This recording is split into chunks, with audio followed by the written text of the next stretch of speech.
Hey, Art 3, now that we should be about done with our preliminary sketches for the Abstract Human Form project, let's get into what the plan is for, the final outcome of this project. So let's make a plan and let's talk about it right now. Let's figure out what we're going to do. Now, remember that we've taken a look at some of the student examples from the past, which are lovely, and you have a lot of control over what you get to make and what you get to do. So just remember that the freedom is available to you. And but we still need to answer some questions. That way we have a nice path that we're going down and we're not like scrambling at the last second. So I'm going to ask you to answer some questions one by one, and then that'll be your path. And you can still experiment while you're there, but while you're making the project, but still it's good to figure some things out ahead of time. So, video instructions, I'm making those right now. So this slide is blank.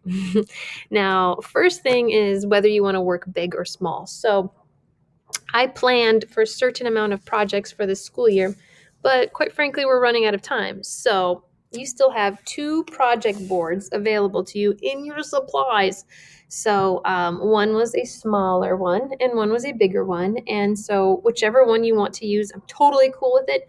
You can use these to draw, you can use these to paint, you can collage onto them. You can't paint too heavily on these, but they still absorb a good amount of paint. So whatever you want to do, big or small, let me know. If you're crunching for time, you might want to work small. If you got the time and you really want to work big because you like working big, then work big. Just let me know. And the next thing is I want to know what the project is going to look like, just as a reminder for this. So if you could tell me what the project is about and your idea, and then just a quick picture of whatever sketch you landed on that you liked. I would love to see that again. That way I can help give suggestions on materials that might go well with your project. So speaking of materials, you get to choose what you want to use, how you want to make this. So you have some different materials available to you. I believe I gave you charcoal in your second. Did I give you charcoal? I can't remember. Whatever you have available to you, whether you want to still work in pen and ink or you want to bust out the watercolors again, or if you have your own colored pencils, or I think I gave you some oil pastel, or if you want to do the whole collage thing, you can go for it. And I'm open to hearing other ideas. If you want to make this a yarn painting because you have lots of yarn and you love yarn, then tell me about it. Okay, I want to know. So let me know. And remember, again, we took a look at a lot of these and they were all very different. Some of them were collage. Some of them were very simple paintings and drawings. It's up to you. It still needs to be good and it still needs to be refined and come together, but it doesn't have to be completely complicated and some ridiculously rendered for hours and hours drawing.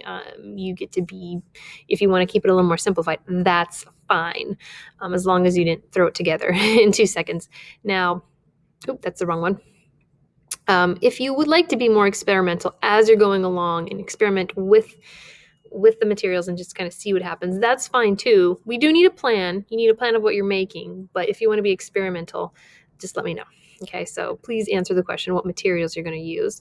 And then I want to know why you're going to use those materials, because certain things affect the viewer and how the viewer will see your work.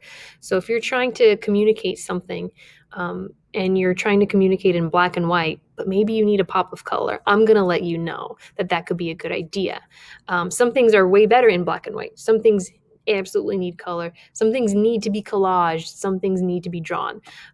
So I'd like to know why you chose your material and how it'll enhance your project. That way we're just smarter artists.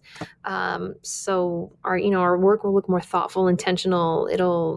It's that much better. It's that much better when you plan and you have reasons for doing things. So if you let me know, why your material is going to help your project, let me know. And then last thing is sometimes we need reference pictures. So you can always use Pexels. That's fine. If you need to use Google Images, that's fine too. You just have to change a lot of what you're seeing so it doesn't look like you're copying anything, because copyright laws are crazy and expensive and you don't want to get sued.